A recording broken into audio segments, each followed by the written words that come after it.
Bem-vindos, pessoal. Eu sou a Lena Petrova e este é mais um episódio de Assuntos Mundiais em Contexto. Hoje tenho o prazer de receber o Peter Schiff. O Peter é um economista e analista de mercado muito conhecido, além de ser um crítico declarado das políticas dos bancos centrais. Ele é o economista-chefe e estrategista global da Euro-Pacific Asset Management. O Peter ganhou destaque por ter previsto a crise financeira de 2008 e, desde então, se tornou uma das principais vozes em defesa de uma política monetária sólida e sobre as perspectivas de longo prazo da economia dos Estados Unidos. Peter, seja bem-vindo ao programa. Muito obrigada por participar. Peter, welcome to the program. Thank you so much for joining. Obrigado, Lena. Foi uma excelente introdução. Well, thank you for joining and I'm very excited for this conversation. Bom, obrigado por estar aqui. Estou muito animado para essa conversa.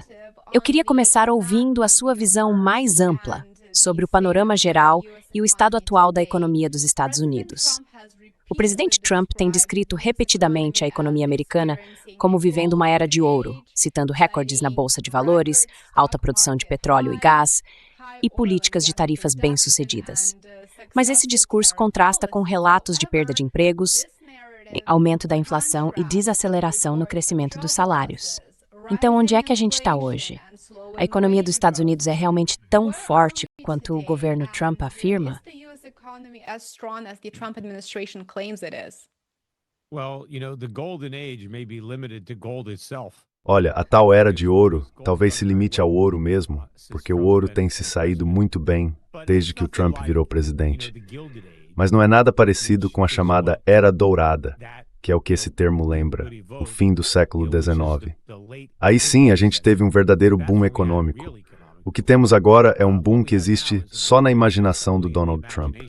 Se você olhar para qualquer indicador objetivo daqueles que a gente costuma usar, e nem estou dizendo que são as melhores medidas, mas são as que o pessoal mais tradicional costuma considerar. O PIB cresceu 2,1% no ano passado. GDP grew by 2.1% last year.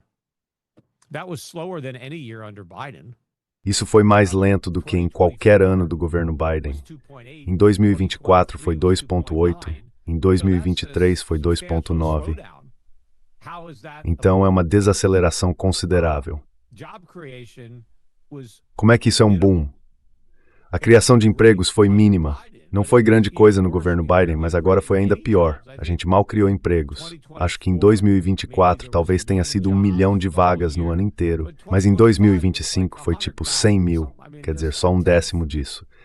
Então não foi um boom na criação de empregos. A bolsa de valores subiu, mas se você comparar o desempenho desde que Trump assumiu até agora, e olhar como foi no governo Biden, ela subiu menos.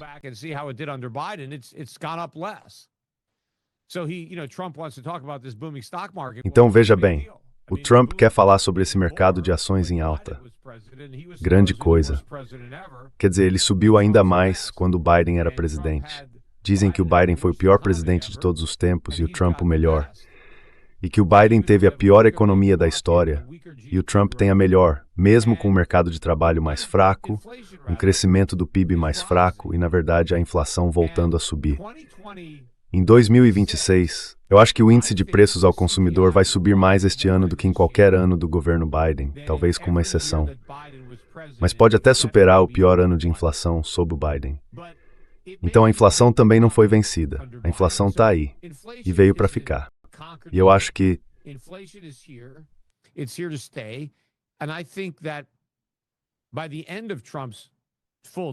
no fim do mandato completo do Trump, o aumento total dos preços ao consumidor provavelmente vai superar o aumento que tivemos sob o Biden. Então a inflação vai piorar, não melhorar.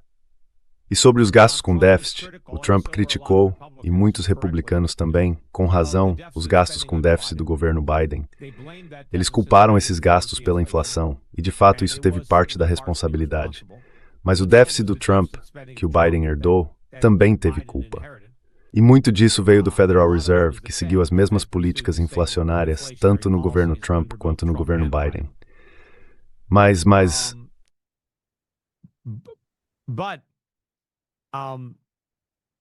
if we end up with even Se a gente acabar com uma inflação ainda pior e uma economia mais fraca... agora eu lembrei. Era a dívida. A dívida. A dívida nacional já está em quase 40 trilhões. Passamos de 39 trilhões. Vamos chegar a 40 trilhões em um mês. Mas os déficits anuais agora já são maiores do que os déficits sob o governo Biden. Certo. E eu acho que até o fim do mandato de Trump, a dívida nacional pode chegar a 50 trilhões. Isso é enorme. E, na verdade, quando Donald Trump foi presidente pela primeira vez, ele bateu o recorde do maior aumento da dívida nacional em um único mandato. O Biden quebrou esse recorde, eu acredito. Mas agora o Trump vai quebrar de novo. I believe. But now Trump's going to break that record. And Trump's, he's E o Trump, sabe, ele obviamente vai ter o recorde da maior dívida de todos os tempos, porque vai cumprir 2 mandatos. Então ele vai superar... Hoje o recorde é do Obama, que teve a maior dívida, porque ficou 8 anos no cargo. O Trump quase chegou lá, com o que o Biden fez em 8 anos, e o Biden também. Quer dizer, foi por pouco. Mas eu acho que o Trump claramente ele vai ter 2 mandatos agora, ele vai deixar o Biden para trás. Então, por qualquer medida objetiva, é uma presidência fracassada. É uma economia fracassada. Quer dizer, sim, tem alguns pontos positivos, mas eu não acho que eles compensam todos os negativos.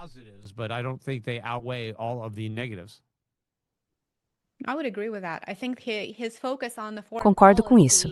Acho que o foco dele em política externa tem sido uma grande preocupação. E claro, a política externa dele é um assunto à parte, que a gente não vai abordar nesse vídeo.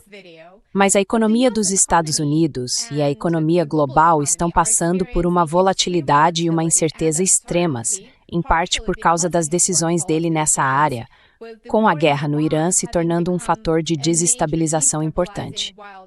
As consequências econômicas de uma guerra longa e prolongada são, obviamente, impossíveis de prever.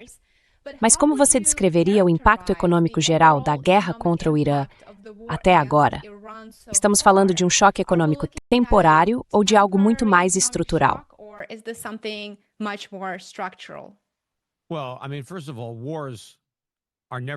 Bom, olha, antes de tudo, guerras nunca são boas para a economia. Elas são caras de travar. Você acaba aumentando o déficit, gerando inflação para financiar isso. Guerras destroem coisas, elas desorganizam tudo. Agora, é possível que o resultado de uma guerra, se for uma guerra justa e se no fim ela levar a uma sociedade mais pacífica, mais produtiva, a uma economia global melhor, no longo prazo possa haver algum benefício. Mas, independentemente desses possíveis benefícios de longo prazo, enquanto a guerra está acontecendo, ela é um custo, não é algo positivo.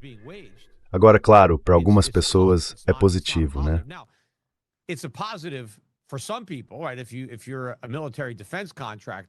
Se você é um fornecedor de defesa militar e está recebendo um monte de novos pedidos, claro, você está adorando a guerra, né? Então existem ganhadores e perdedores. Mas, no geral, é um peso que a economia precisa carregar. E, obviamente, se a economia já está com dificuldades, já está enfrentando problemas, esse peso fica ainda maior do que seria se tudo estivesse bem. Mas uma das coisas mais importantes sobre essa guerra é que ela vai totalmente contra tudo que o Trump defendia, tudo que ele prometeu na campanha. O Trump prometeu manter o país fora de guerras, acabar com as guerras. Ele foi muito crítico em relação ao envolvimento dos Estados Unidos no Iraque e no Afeganistão, e disse que, se fosse presidente, a gente não teria entrado em nenhuma dessas guerras.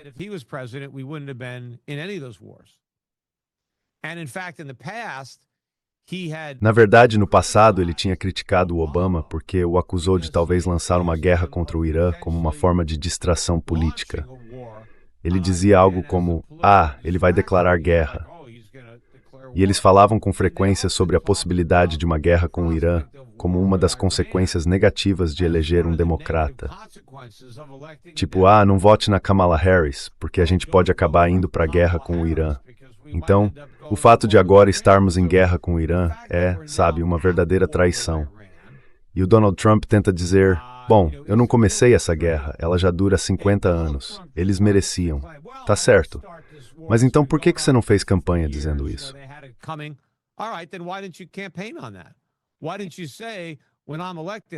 Por que ele não disse, quando eu for eleito, vou começar uma guerra com o Irã, porque eles merecem?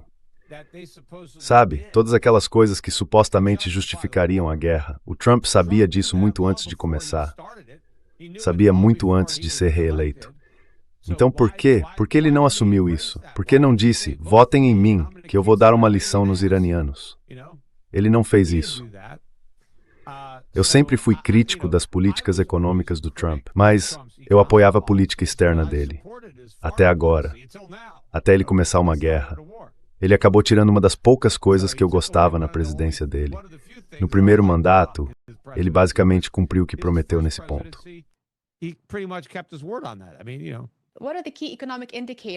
Quais são os principais indicadores econômicos que você está acompanhando para avaliar como isso vai evoluir e como pode impactar a economia dos Estados Unidos? Porque a inflação claramente voltou a subir, o mercado de trabalho está enfraquecendo, mas que outros fatores você observa para entender como isso afeta a economia americana e se pode ter um impacto de longo prazo?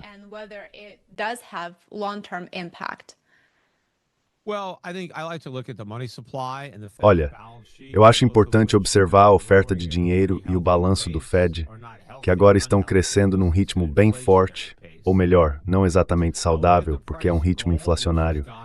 Eu também olho para o preço do ouro, que atingiu recordes históricos. Teve uma pequena correção, mas a tendência é bem clara. A quebra de resistência é evidente. Isso mostra uma perda de confiança no dólar americano e na dívida soberana dos Estados Unidos. Eu olho também para os juros de longo prazo, que continuam teimosamente altos, mesmo com os esforços do Fed para reduzi-los. As taxas de longo prazo não caíram, na verdade subiram, e isso é mais um sinal de perda de confiança no dólar.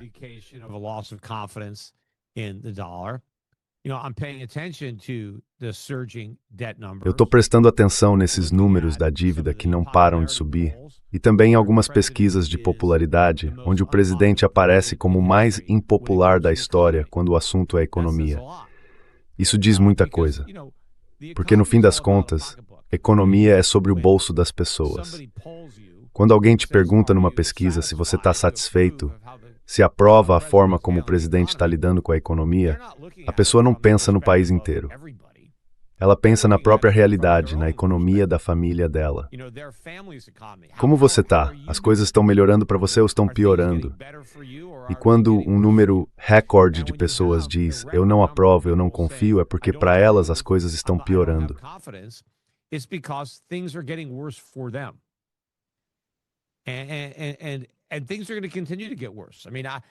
E as coisas vão continuar piorando. Quer dizer, não importa o quanto o Trump queira enfiar a goela abaixo essa narrativa falsa de que estamos vivendo um boom econômico, de que ele comandou a maior recuperação econômica da história do mundo, essas mentiras não apagam a realidade que as pessoas vivem no dia a dia.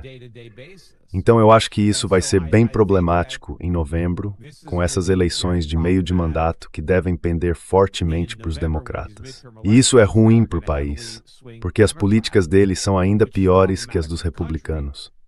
Normalmente, quer dizer, dessa vez os republicanos também tiveram políticas bem ruins, mas pode ficar ainda pior com os democratas.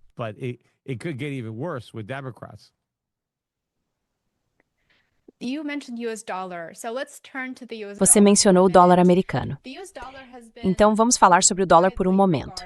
O dólar dos Estados Unidos sempre foi visto, claro, como um porto seguro. É uma moeda de reserva global. Mas nos últimos anos, os bancos centrais têm diversificado seus ativos, se afastando do dólar.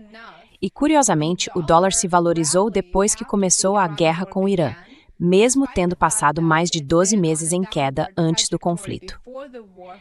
A pergunta é, o dólar vai recuperar de fato o status de porto seguro? Ou isso é só uma alta de curto prazo que está basicamente fadada a acabar?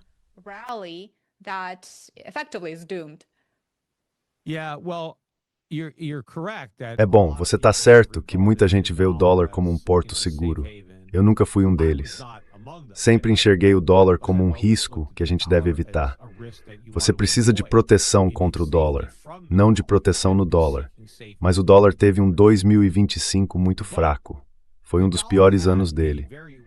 Então, o fato de ter se recuperado um pouco em 2026, com a guerra servindo de catalisador, não é nenhuma surpresa. É parecido com o ouro. Quando a guerra começou, o ouro estava em $5.500 e agora está em 4.800. Chegou a cair até 4.100.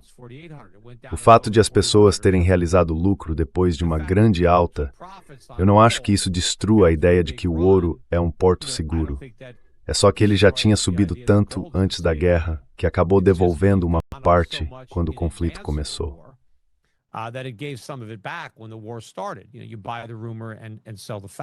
Sabe aquele ditado, compra no boato e vende no fato? É a mesma coisa com o dólar. Teve uma cobertura de posições vendidas, o dólar deu uma leve recuperada, mas nada significativo. Na verdade, o dólar já perdeu quase todo esse ganho. O índice do dólar está em 98,5. Estava em torno de 98 quando a guerra começou. Chegou a subir acima de 100, uma alta de mais ou menos 2,5%. E foi só isso, foi o máximo que o dólar conseguiu. Para mim, isso mostra um movimento bem fraco de busca por segurança. Acho que, se essa guerra tivesse começado há 10 ou 20 anos, a gente teria visto uma alta muito maior no dólar. Mas isso não está acontecendo agora porque o dólar vem perdendo seu apelo e vai perder ainda mais nos próximos anos.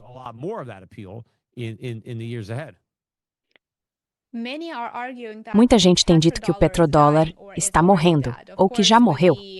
E claro, com o Estreito de Hormuz, nessa situação instável, aberto, fechado, aberto de novo, bloqueado, também estão surgindo relatos de que o Irã poderia começar a cobrar um pedágio. Basicamente montar um posto de cobrança e cobrar uma taxa de navios que não sejam chineses, russos, americanos ou israelenses para atravessar Hormuz.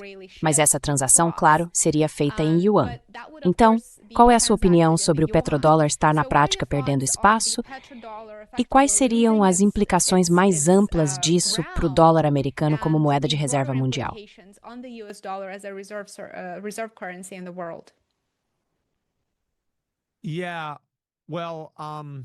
É bom, é claro que é muito importante que o petrodólar exista. Quer dizer, se a gente voltar à origem de como tudo isso começou, foi logo depois que os Estados Unidos saíram do padrão ouro, quando o dólar era lastreado em ouro e podia ser trocado por ouro. E quando a gente abandonou esse sistema, o dólar perdeu qualquer valor real, além do fato de que você podia gastá-lo, mas ele não tinha mais nada que o sustentasse. Aí, quando conseguimos que os países da OPEP passassem a precificar o petróleo em dólares e dissessem ao mundo, se quiser comprar nosso petróleo, precisa de dólares americanos, criamos outro motivo para o mundo precisar de dólares.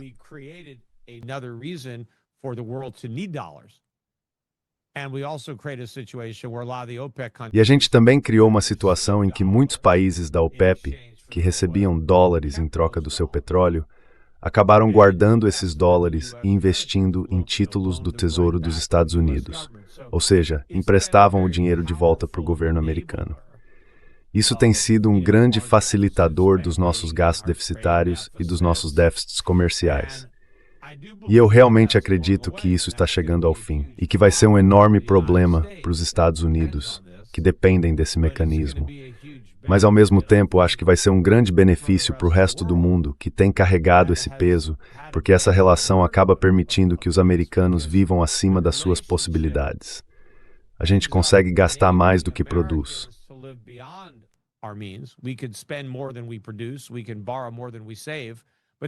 A gente consegue pegar mais emprestado do que economiza. Mas isso só acontece porque o resto do mundo aceita o outro lado desse acordo. Eles produzem mais do que consomem e poupam mais do que tomam emprestado. Então nós vivemos acima das nossas possibilidades, enquanto eles vivem abaixo das deles. É isso que torna tudo possível. E quando essa relação acabar, as coisas vão se equilibrar.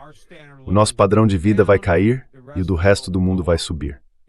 Se você medir isso pelo consumo, quanto dá para comprar e quanto dá para investir na própria economia, dá para ver que o mundo sai ganhando e os Estados Unidos perdem esse privilégio exorbitante em que a gente se apoiou por tanto tempo.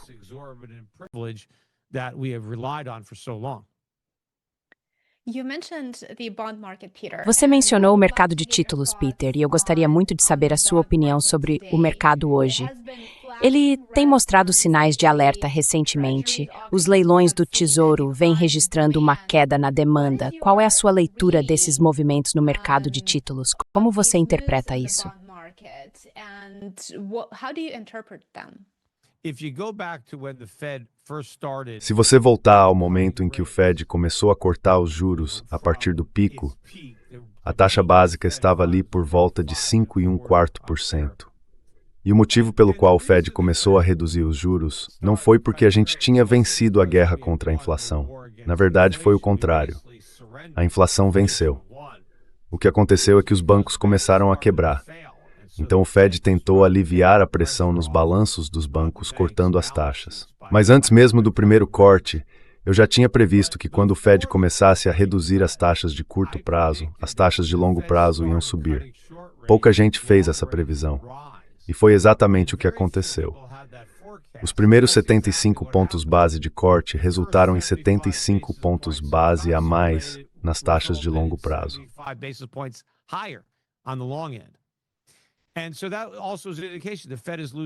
Isso também mostra que o Fed está perdendo o controle do mercado de títulos. Hoje, os bancos centrais, especialmente os estrangeiros, estão basicamente ignorando um rendimento de 4% nos títulos do Tesouro.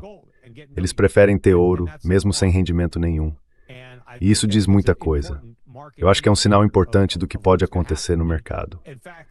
Na verdade, o ex-secretário do Tesouro, Hank Paulson, disse na semana passada que os Estados Unidos deveriam ter um plano de contingência, um plano de emergência, para lidar com as consequências graves de uma queda na demanda por títulos do Tesouro. E claro, o que ele realmente deveria dizer ao governo é: façam alguma coisa agora, antes que a gente enfrente uma crise desse tipo.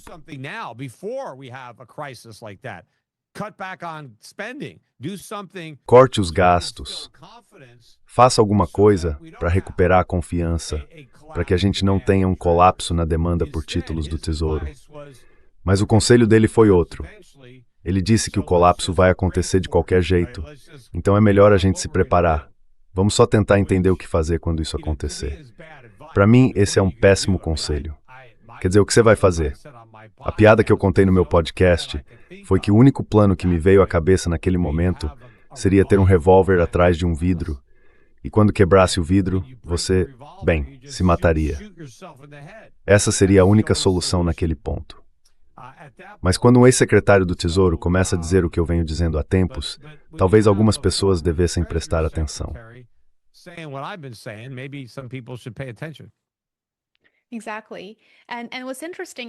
Exatamente.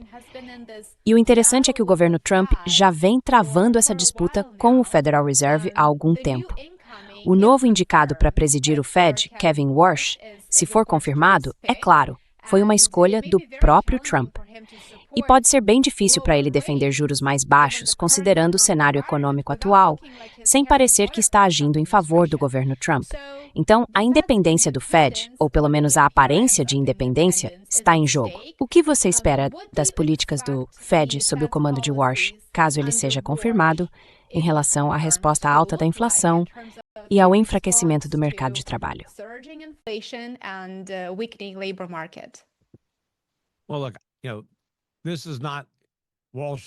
Olha, essa não é a primeira vez do Warsh nesse tipo de situação. Ele já esteve no Fed antes, e eu não espero nenhuma diferença em relação aos presidentes anteriores. Ele vai reagir do mesmo jeito que a Yellen, o Bernanke, o Greenspan e o Powell reagiram. Vai cortar os juros e imprimir dinheiro. Quando as coisas ficarem ruins, se as ações caírem demais, se a economia enfraquecer, se o desemprego subir, eles vão estimular a economia, vão cortar os juros, vão imprimir dinheiro. E sabe, eles vão ignorar o impacto que isso tem nos preços ao consumidor, porque para eles o resto é mais importante. Eles estão muito preocupados com as taxas de juros de longo prazo e com a capacidade do Fed ou do próprio governo dos Estados Unidos de financiar sua dívida. Então eles vão acabar sendo o comprador de última instância, mesmo que isso signifique criar muita inflação no processo.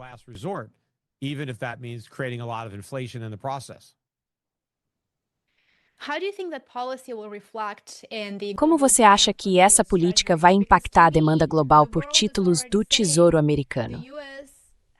Porque, para mim, o mundo já está dizendo que os Estados Unidos não têm senso de responsabilidade fiscal. O país está acumulando dívida, a dívida nacional está fora de controle, E o custo dos juros para manter essa dívida já passa de $1 trilhão por ano. E isso não significaria, na prática, que cada vez menos países vão querer comprar títulos americanos, por não acreditarem mais que a economia dos Estados Unidos é resiliente? Eu tenho a impressão de que isso pode acabar saindo pela culatra se eles voltarem a imprimir dinheiro. Claro, talvez funcione bem no curto prazo, mas no longo prazo parece uma estratégia que se volta contra si mesma.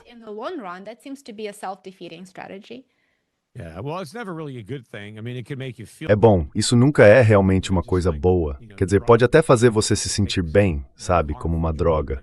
Você pode tomar uma droga bem perigosa que te faz se sentir bem por um tempo, mas ela causa danos e cria problemas. E é isso que a heroína monetária fez. A economia está com muitos problemas hoje, justamente por causa de quantas vezes a gente recorreu a essa droga para se sentir melhor, em vez de encarar os problemas de verdade, que era um motivo de a gente precisar se sentir melhor. Então eu acho que essas políticas não vão funcionar e ainda vão ter o efeito contrário.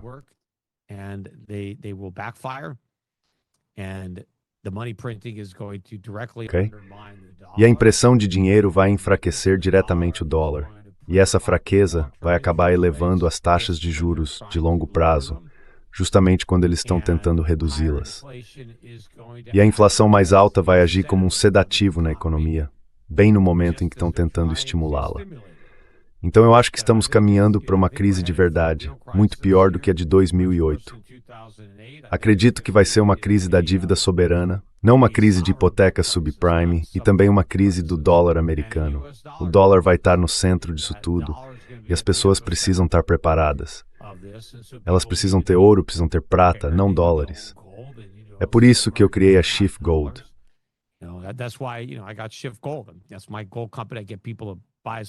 Essa é a minha empresa de ouro. Eu incentivo as pessoas a comprarem o máximo de ouro e prata que puderem. Elas precisam investir no exterior, sair dos mercados dos Estados Unidos. Quero dizer, os mercados americanos estão muito supervalorizados. O dinheiro já está saindo de lá. Então as pessoas deveriam buscar essas estratégias internacionais.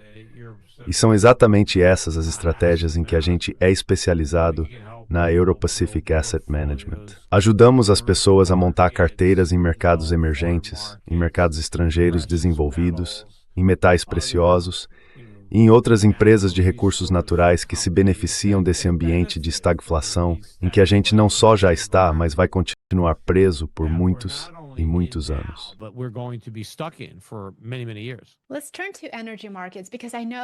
Vamos falar sobre o mercado de energia, porque eu sei que quando a gente olha as notícias, os preços da energia estão em praticamente todas as manchetes. O preço do petróleo, por exemplo, está sendo negociado em torno de $100 por barril.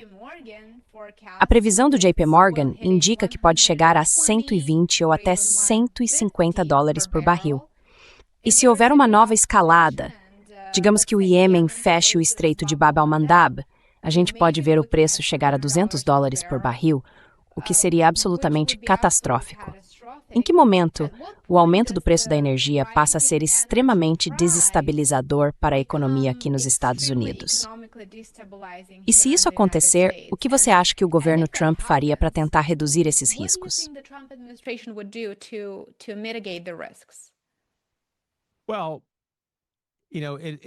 Olha, isso vai ter um impacto mesmo com o preço atual, que está ali perto de $100 o barril. Mas claro, quanto mais o preço do petróleo sobe, quanto mais tempo a guerra durar e quanto mais tempo o estreito ficar fechado, mais altos vão ficar os preços. Agora, eu acho que os preços iam subir de qualquer jeito, mesmo que a guerra acabasse e o estreito fosse reaberto. Eles já iam subir.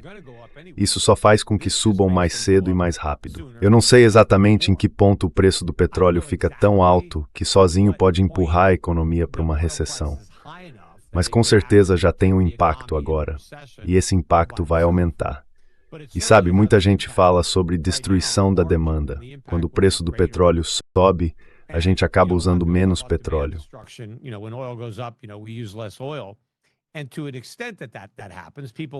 E até certo ponto isso acontece, as pessoas vão economizar se o preço subiu bastante. Mas boa parte da queda na demanda não é realmente em energia, e sim em outras coisas. Porque veja, se eu tiver que gastar muito mais com energia, e não é só a gasolina do meu carro, é o aquecimento da minha casa, é o fertilizante usado para produzir minha comida, então a comida fica mais cara. Tudo que é diretamente afetado pelo estreito fechado fica mais caro, certo? De onde eu vou tirar o dinheiro? Eu tenho que cortar em outras áreas. Então a destruição da demanda acontece nos gastos que são opcionais. E aí você começa a ver fraqueza nesse setor, começa a ver demissões. E bom, o que o governo Trump provavelmente faria? Quanto mais perto a gente chega de uma eleição, maior é a pressão para fazer alguma coisa.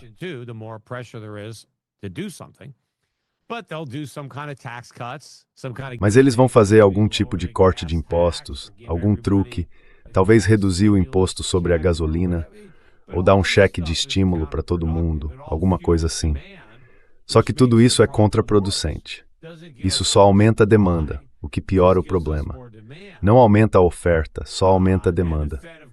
E o Banco Central, claro, pode tentar cortar os juros e imprimir dinheiro para compensar o preço mais alto do petróleo. Mas isso vai gerar preços ainda mais altos, não só do petróleo, mas de tudo. Veja, o preço do petróleo subir não causa inflação. Isso pode causar uma recessão. O que causa inflação é quando o Banco Central imprime muito dinheiro porque os preços altos do petróleo provocam uma recessão. Aí o Banco Central imprime um monte de dinheiro, e isso faz todos os preços subirem, não só o do petróleo.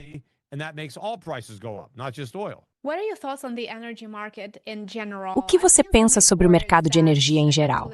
Eu vi alguns relatórios que basicamente apontam para uma manipulação de preços e também para o fato de que o preço do petróleo Brent, e provavelmente do WTI também, não reflete de verdade os riscos reais da cadeia de suprimentos. Qual é a sua opinião sobre essa situação dos preços como um todo? Eles refletem as condições reais do mercado? Ou tem outras coisas acontecendo que talvez a maioria das pessoas nem precise?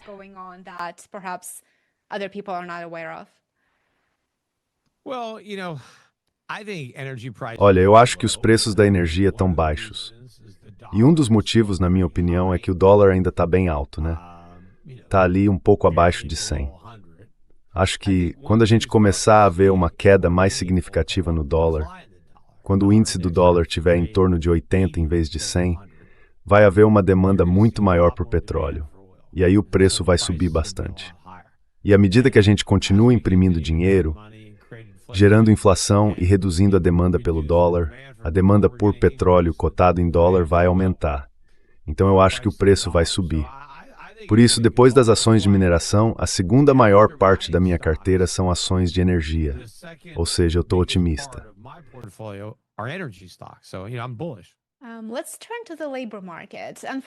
Vamos falar sobre o mercado de trabalho. Infelizmente, o aumento dos custos de energia não é o único problema. E apesar dos dados mais recentes sobre o mercado de trabalho, a pesquisa domiciliar mostrou que até agora, neste ano, os Estados Unidos perderam cerca de 1.400.000 empregos. Ou seja, a economia americana está claramente enfraquecendo. E agora, com os custos de energia subindo, talvez seja justo dizer que estamos caminhando para uma estagflação. Uma estagflação completa. Então, o Federal Reserve está, de certa forma, preso entre combater a inflação e sustentar o crescimento econômico. Como essa situação complica as decisões dos bancos centrais no mundo todo, incluindo o próprio Federal Reserve?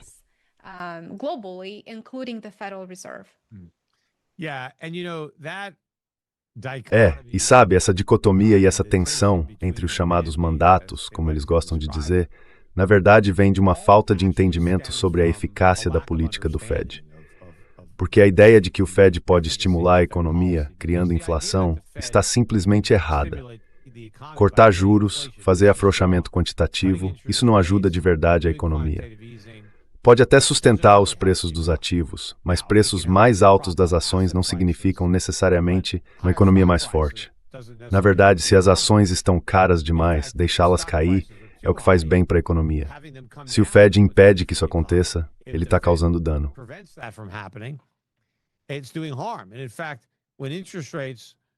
Na verdade, quando as taxas de juros estão altas e há uma recessão, se o Fed reduzir artificialmente essas taxas, ele pode acabar prejudicando a economia. As taxas de juros altas existem por um motivo. Elas estão tentando resolver um problema. Geralmente, o problema é a falta de poupança. Então, as taxas altas são a forma que o mercado encontra para incentivar mais poupança e desestimular o endividamento.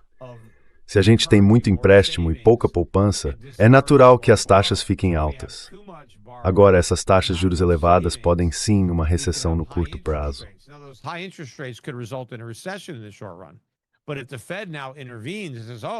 Mas se o Fed agora intervém e diz, precisamos baixar os juros para combater essa recessão, ele acaba minando o que o mercado está tentando fazer ao elevar as taxas.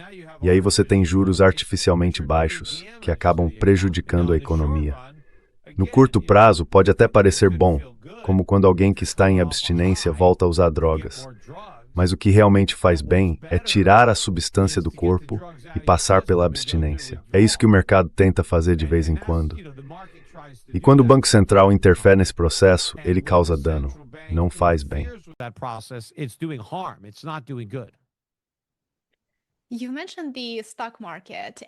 Você mencionou o mercado de ações e um dos comentários mais frequentes que eu recebo nos meus vídeos sobre finanças é algo como: você diz que a economia está ruim, mas eu vejo o mercado de ações indo super bem. Então, o que você está dizendo não pode ser verdade. Qual seria a sua resposta para esse tipo de comentário? Por que o mercado de ações está batendo recordes enquanto a gente fala que a economia dos Estados Unidos está praticamente desmoronando?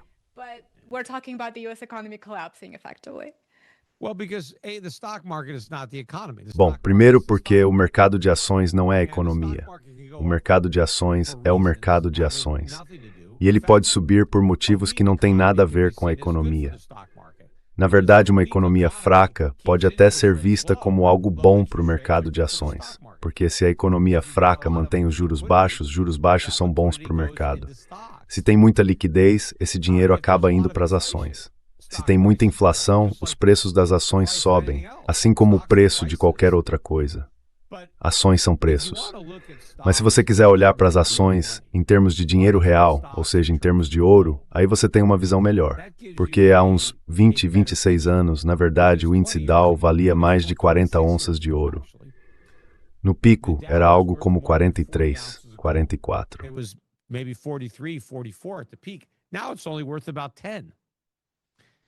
Agora vale só cerca de 10. É uma queda enorme. Isso é uma queda de 75% no Dow, em termos de dinheiro real. Então, quando você olha por esse prisma, as coisas não parecem tão boas assim. Se eu ganhei mais dinheiro colocando uma barra de ouro na gaveta do que investindo no S&P 500 e recebendo todos aqueles dividendos, se a barra de ouro ainda superou o S&P, o que isso diz sobre o desempenho real das ações americanas? E se o desempenho real das ações dos Estados Unidos está tão ruim, talvez a economia também esteja. E provavelmente esse é um dos motivos pelos quais o mercado de ações ficou tão atrás do ouro, porque tivemos uma economia fraca o tempo todo. Eles têm apontado para o aumento nominal do mercado de ações para tentar nos convencer de que a economia vai bem.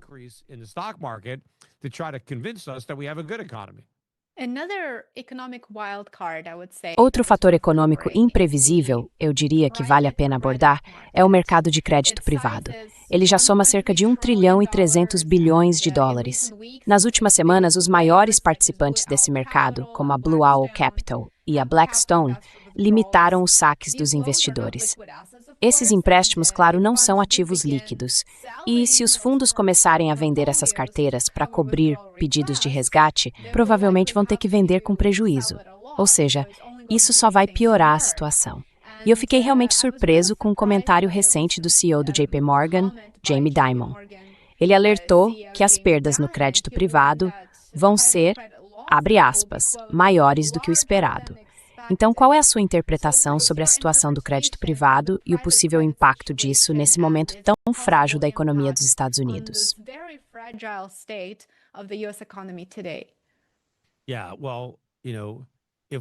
Então, sabe, se a gente tiver uma desaceleração econômica, vai haver inadimplência. E muitos desses empréstimos privados, eu não sei o quão bom foi o processo de avaliação, Muitas vezes, em tempos de bonança, os analistas acabam fazendo vista grossa. Eles assumem mais risco quando os juros estão baixos. Então, sabe, assim como na crise financeira de 2008, as pessoas foram bem imprudentes enquanto a festa estava rolando. E foi por isso que a ressaca foi tão pesada quando reporou. E eu tenho certeza que agora está ainda pior.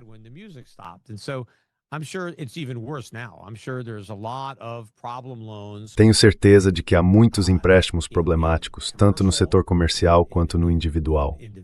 Muitos estão ligados ao mercado imobiliário, mas também a outras formas de crédito ao consumidor. Vários desses empréstimos vão dar problema. Tem muita gente que pegou dinheiro emprestado com base em criptoativos, e todos esses empréstimos estão indo mal. Vai haver muitos calotes. Os bens dados como garantia vão ter que ser vendidos a preços de liquidação. E isso, obviamente, não é bom para quem está vendendo. Talvez os compradores consigam um bom negócio, mas o sistema financeiro como um todo vai ter grandes perdas, e isso vai ter consequências.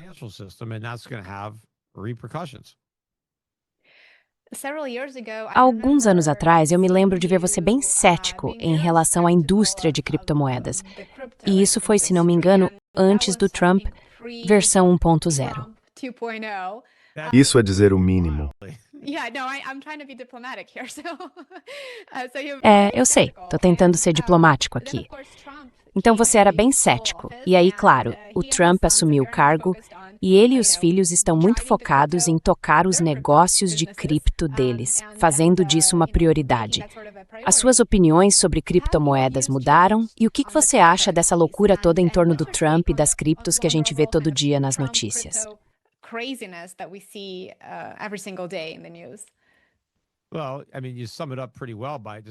Bom, acho que você resumiu bem chamando isso de loucura, porque para mim é exatamente isso, uma loucura. Eu acho que o motivo de o Trump ter abraçado o Bitcoin não foi porque ele de repente virou um convertido, depois de anos criticando. Ele percebeu que apoiar o Bitcoin era uma boa jogada política. Conseguiu levantar muito dinheiro da comunidade cripto para financiar a campanha dele de 2024. E também convenceu muita gente que tem Bitcoin a votar nele só por causa da postura pró-Bitcoin. Então foi um ótimo tema político, porque ele não perdeu apoio nenhum por ser pró-cripto. Tipo, se você se declara pró-escolha, ganha os pró-escolha, mas perde os pró-vida. E o contrário também. Mas se você se declara pró-cripto, não existe um grande grupo anti-cripto. O Trump gosta de Bitcoin. Eu vou votar na Kamala.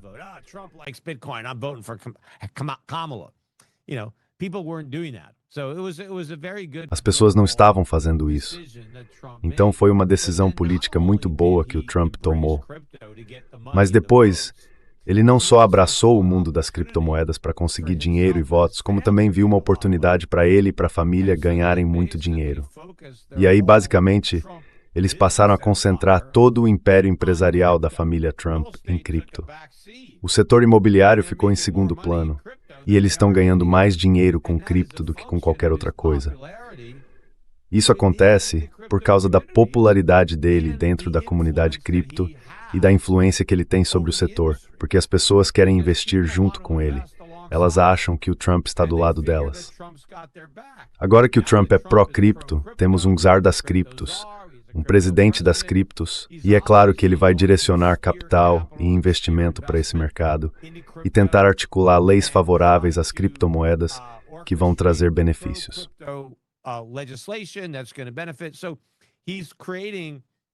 Então ele está criando, sabe, essa percepção para ajudar a alimentar a euforia.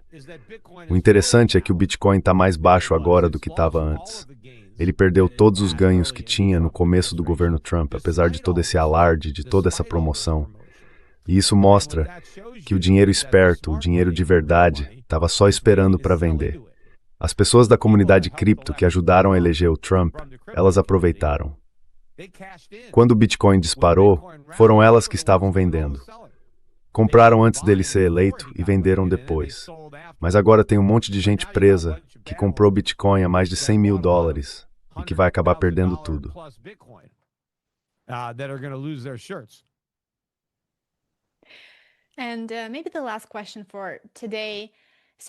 Talvez essa seja a última pergunta de hoje. a economia dos Estados Unidos está numa situação bem certa, digamos assim. O cessar-fogo com o Irã é muito frágil e parece que pode haver uma nova rodada de negociações neste fim de semana. Pelo que se sabe, os relatos ainda não foram confirmados. Então, o ponto é que a gente não sabe exatamente onde está pisando, nem se as coisas vão escalar ou se vão simplesmente ficar em pausa, por assim dizer. As eleições de meio de mandato estão chegando, e ele claramente precisa se concentrar também na política interna, não só nas relações exteriores. Mas o impacto econômico das políticas dele tem sido muito impopular. Então, qual é o objetivo econômico do Trump nesse cenário? Qual é o plano para combater a volta da inflação?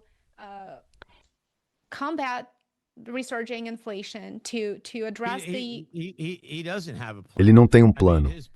Quer dizer, o plano dele é aquele perfura, bebê, perfura, né? Basicamente, ter mais petróleo. Os preços do petróleo não causam inflação. Mas veja, a gente não está extraindo muito mais petróleo agora do que quando o Biden era presidente. Então isso não vai ter um grande impacto. E claro, agora tem a guerra que acaba enfraquecendo toda essa ideia do perfura, bebê, perfura de qualquer jeito. Fora isso, o Trump não tem um plano. O outro plano dele é tentar pressionar as empresas, tipo as farmacêuticas, com esse negócio de Trump Air X, e forçar as companhias a vender seus produtos por preços mais baixos. Mas isso não vai funcionar.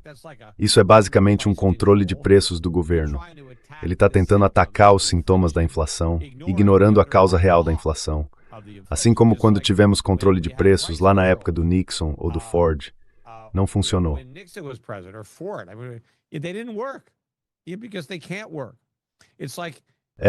Porque eles não conseguem fazer funcionar. É como, sabe, se eu tivesse câncer de pele e colocasse só um curativo para não ter que olhar para aquilo, isso não ia impedir que o câncer se espalhasse. Eu preciso tratar o câncer para curar. E o que eles estão tentando fazer com a inflação é só esconder os sintomas enquanto a doença piora. Então ele não tem plano nenhum. O único plano possível seria cortar os gastos do governo e aumentar os juros. E essas são justamente as duas coisas que ele rejeita. Ele não quer cortar gasto público, quer que o governo gaste mais, e quer que o Banco Central reduza os juros, quer juros de 1%, talvez até menos. Quer que o Fed volte a fazer afrouxamento quantitativo, e tudo isso gera inflação. Então ele não quer menos inflação, ele quer mais inflação, só não quer que o público perceba isso.